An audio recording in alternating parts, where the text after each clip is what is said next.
Olá, tudo bem? Meu nome é Jucifra Andrade Miranda, eu sou o autor do artigo Ativos Territoriais do Bico do Papagaio e estou na área temática Políticas Públicas e Desenvolvimento Sustentável. Bom, a região do Pico do Papagaio fica no extremo norte do Tocantins, é conhecido pela sua luta pela posse da terra. É considerado uma área de fronteira. Houve conflitos agrários na região nos anos 70 e 80 pela posse da terra e esses conflitos acabaram interferindo no desenvolvimento local. Segundo a Labrida, o futuro de um território ele depende do diálogo dos atores sociais, econômicos e governamentais da administração dos seus ativos territoriais. O presente trabalho, então, estuda os ativos territoriais do Bico do Papagaio, correlacionando-os com a questão do desenvolvimento regional. O trabalho ele é uma pesquisa exploratória documental e bibliográfica, né, por meio do estudo do tema, que se quer correlacionar, né, se estudar os ativos territoriais. O artigo tem como referencial teórico a obra de Dalabrida, 2015, né, para explicar o significado de capital territorial, que abrange os capitais cultural, social, produtivo, natural, humano, intelectual e institucional. Então, segundo ainda Dalabrida, a evolução de um território ele requer uma sociedade organizada que promova a boa aplicação, a boa exploração dos seus ativos, sejam eles materiais ou imateriais. Ainda segundo Dalabrida, capital produtivo seria recursos financeiros, né, maquinários, equipamentos. O capital natural é o próprio patrimônio natural, meio ambiente. O intelectual e humano seria o saber local, né, a formação acadêmica, intelectual, profissional, a criatividade também. Capital cultural seriam os valores e códigos de conduta, patrimônio cultural, cultura empresarial. Por sua vez, o capital social seriam os valores compartilhados socialmente, cooperativismo, associativismo. Capital institucional vem aí com a intervenção estatal, né, o fazer governamental. Então, o capital natural do Bico do Papagaio é considerado excelente devido às condições naturais que a microrregião tem, como um território agricultável, bons níveis de chuva, e é cortado por dois grandes rios que na verdade demarcam a região, a formação geográfica, que seria o rio Tocantins no lado leste e o rio Araguaia do lado oeste.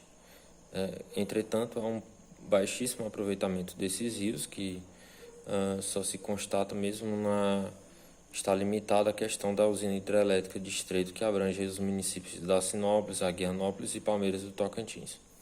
A vegetação é bastante rica, sendo parte formada por floresta amazônica e outra parte por cerrado brasileiro. Capital produtivo, a pobreza e a desigualdade na microrregião são bem presentes, né, consideráveis, e acabam sendo uma mazela social. E o comércio local ele não é dinâmico o suficiente para criar renda e qualidade de vida para os moradores locais. Há uma dependência muito grande dos estados do Pará e do Maranhão. A pecuária ela tem sido incentivada pelo governo federal, governo estadual como matiz de desenvolvimento, né, dentro aí do contexto do Matopiba, né. O estado o Bico do Papagaio ele é cortado pela BR-230, que é a Transamazônica, e também pela BR Belém-Brasília, o que favorece o escoamento de alguma produção que há na região. Também é cortado pela Ferrovia Norte-Sul, né, um grande projeto nacional de interligação nacional, e é margeado aí pela rodovia Carajás, que segue de Paraupebas com destino ao porto de Itaqui.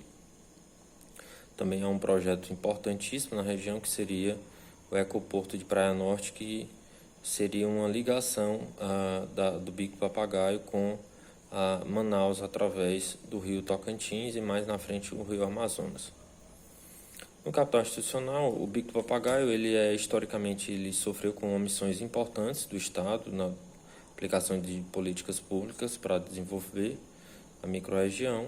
Ele foi palco como já dito, conflitos agrários seríssimos, né, e sangrentos, que definiram uma estrutura agrária que acaba desfavorecendo o desenvolvimento local, com bastante concentração de terra e renda. Tá? Ainda hoje, o Estado ele incentiva a questão da pecuária por meio de empréstimos subsidiados, e isso afeta diretamente a região.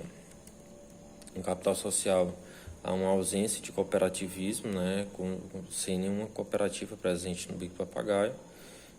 Alguns poucos sindicatos de produtores rurais e o mais presente, na verdade, na região do Bico do Papagaio são sindicatos de trabalhadores rurais, né, que aí há uma origem histórica para isso, que seriam movimentos de resistência na questão da luta e contra a proteção da terra e contra a grilagem de terra. A gente pode se citar ainda como capital social o movimento interestadual das quebradeiras de coco e a própria organização das quebradeiras de coco dentro da microrregião.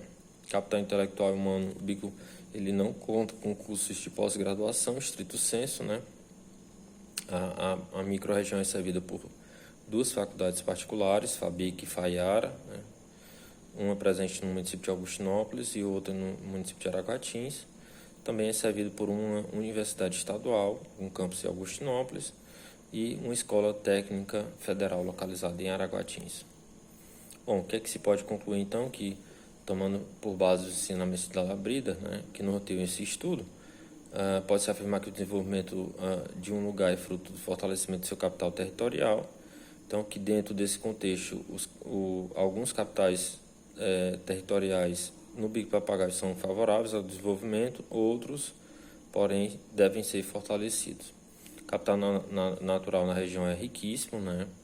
O Bico ele é rodeado por água e água em abundância, além dos períodos de chuvas regulares, né? E de uma boa pluviosidade favorável à agricultura e à pecuária, além de ter uma formação vegetal riquíssima, parte por floresta amazônica, parte por cerrado brasileiro. Capital produtivo, pode-se afirmar com muita tranquilidade que a microrregião é servida com BRs importantes, como a Transamazônica e a Belém-Brasília, e que tem uma malha rodoviária estadual de qualidade. Além disso, nós temos um grande projeto, que seria o projeto do Porto de Praia Norte, né, do Ecoporto, que se ligaria o Bico a Manaus por meio de hidrovia, além de ferrovias importantes nacionalmente. No capital institucional, né, constata-se omissão estatal na questão da distribuição de terra, de renda, né, apesar da microrregião ter sido incluída no programa Território da Cidadania. No capital social, a formação de sindicatos e associações rurais é, sem dúvida nenhuma, o maior meio de organização social, né? Não é indicativo, entretanto, de coesão social com fins de desenvolvimento regional. O capital humano tem melhorado nos últimos anos no Bico do Papagaio, fruto de ações de iniciativa privada e do poder público. Contudo, esse também ainda é um aspecto deficiente na microrregião do Bico do Papagaio. Muito obrigado e fica o e-mail para contatos.